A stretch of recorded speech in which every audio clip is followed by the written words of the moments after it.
Hi again. So this is just a continuation of our discussion in PAS number 38, Intangible Assets.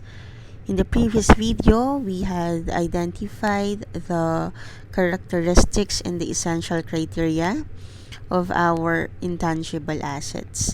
Now, for this video, what we will be discussing is the recognition and measurement of our intangible assets. When we talk about recognition, okay, ang ibig sabihin po ng recognition natin, what are the criterias or the conditions needed to be satisfied before siya natin i-recognize sa book natin. Okay, so kailan natin siya i-record sa ating book? There are two conditions that must be satisfied in order to qualify it for recognition. The first one is about probability. What do we mean by that? An intangible asset shall be recognized if it is probable that future economic benefits attributable to the asset will flow to the entity. Okay? Which means mas malaki yung possibility, mas malaki yung tsansa na yung future economic benefits will flow to the entity kesa sa hindi. Okay, as a recap of our previous discussion, yung possibility or yung chances of happening or occurring ng mga conditions, meron tatlo yan, di ba? Merong probable, merong possible, merong remote. Please take note, kailangan yung chance na yon is probable to happen. The second one is that the cost must be measured reliably. No, it can be measured reliably. Okay? So that kapag ang kanyang cost ay ma-measure natin reliably, alam natin ngayon kung paano natin siya i-measure or lalagay ng value sa ating financial statements. Okay? So once these two conditions are being satisfied already, we can now go to the measurement. Okay? Sa measurement natin, alam natin na meron tayong initial measurement. Okay? At meron din tayong subsequent measurement. Okay? Yung subsequent measurement, yan po yung measurement natin after recognition.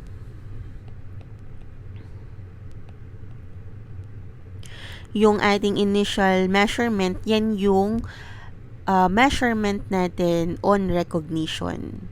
Once na-identify natin na yes, it can be recorded in our book, magkano natin siya i-record sa book natin. Okay? In terms of our initial recognition, please take note na ating initial recognition ay at cost. And when we say cost, we're talking about halimbawa, binili natin yan, we're talking about its purchase price as well as all directly attributable cost.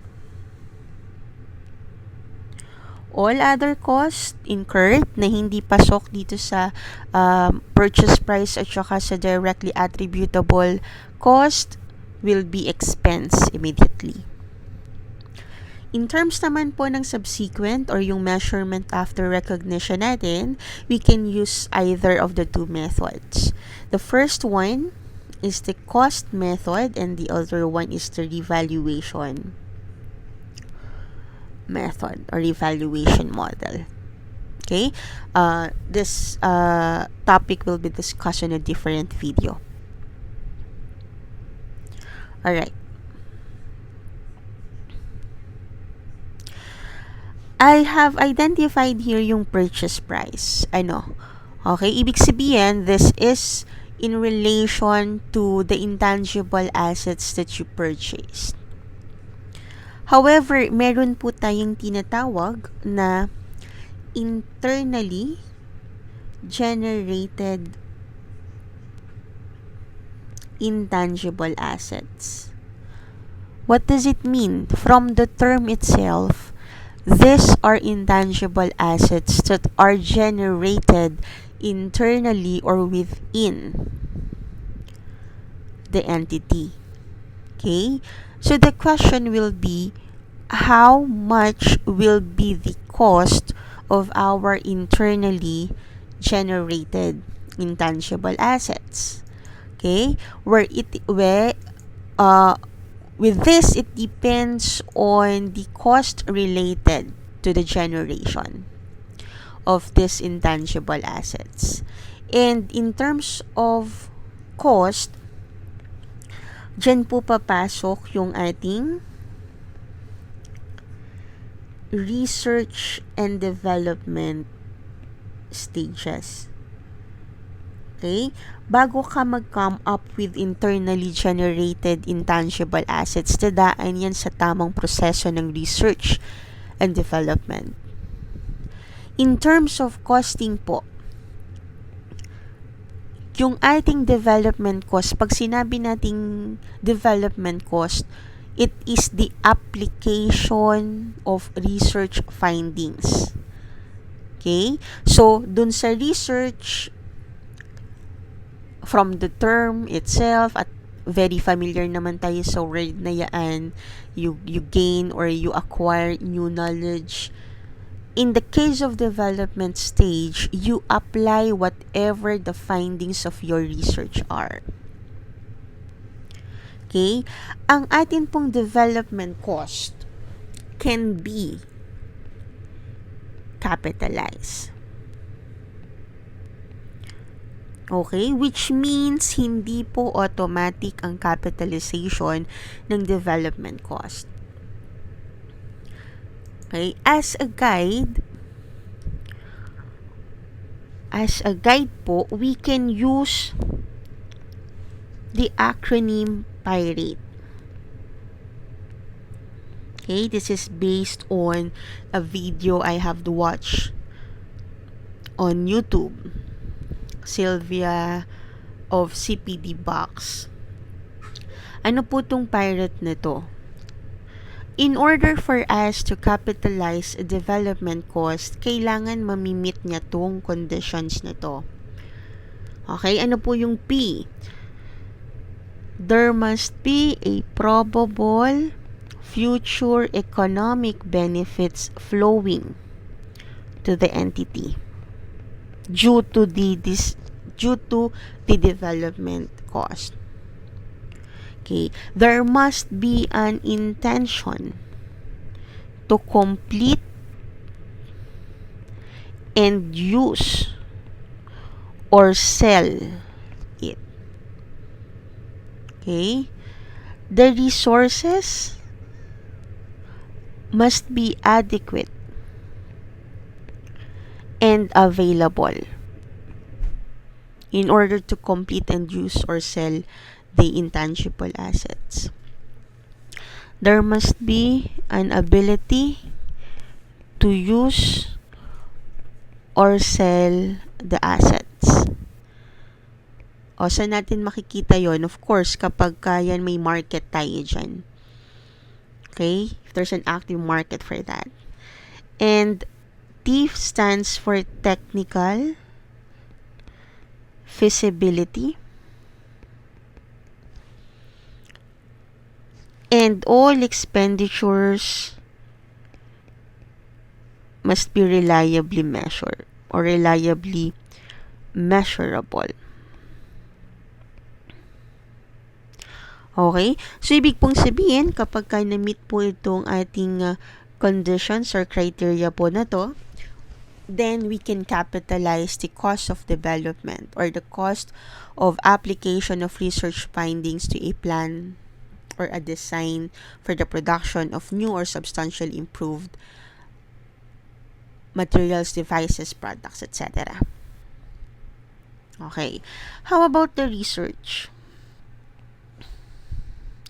If the development cost can be capitalized or once it's once the criteria na PIRATE had been satisfied, how about the research? Okay, so yung research natin, again, it's acquiring or gaining new scientific or technical knowledge, ano? Well, ang research po natin, please take note, hindi po, hindi ito ika-capitalize.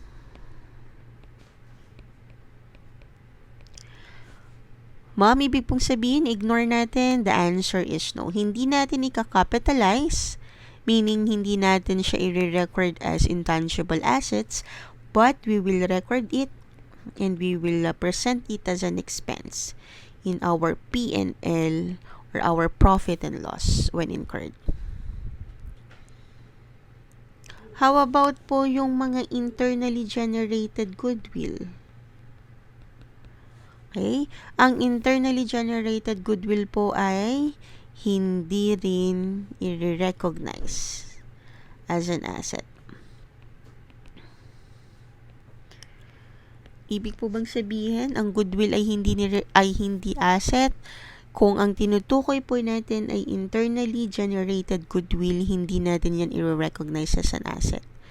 Pero kung yan ay goodwill in relation to business combination, then you can recognize it as an asset based on the standard in business combination. Ma'am, how about po other assets like internally generated brands? Internally generated brands, yung mga customer list po natin. Publishing titles. Again, hindi rin po ito ika-capitalize. Bakit? Kasi itong mga publishing titles, yung mga brands, customer list na to, it is hard to separate it from the business itself. Okay? Kaya minsan, ang hirap po i-recognize as an intangible asset yung ilang internally generated assets natin, intangible assets natin. Kasi, mahirap siyang ihiwalay sa business itself. So, hindi mo ba maisip kung siya ba ay separate talaga sa business or just simply a cost of maintaining or enhancing the operation of the business. Like for example, yung mga publishing titles natin. Pwede mo ba siyang, like for example, ibenta yung publishing title na yan? Hindi. 'Di ba? It just enhance the operation. Nakakadagdag lang siya ng value doon sa, or visually nakakadagdag ng impression doon sa ating newspaper, for example. Okay, so that is how we account for the internally generated intangible assets. Okay, is as in the case of its measurement, same din tayo. Okay, initial measurement natin, cost. And subsequent measurement natin, you have your cost model or the revaluation model, which will be discussed on a different video.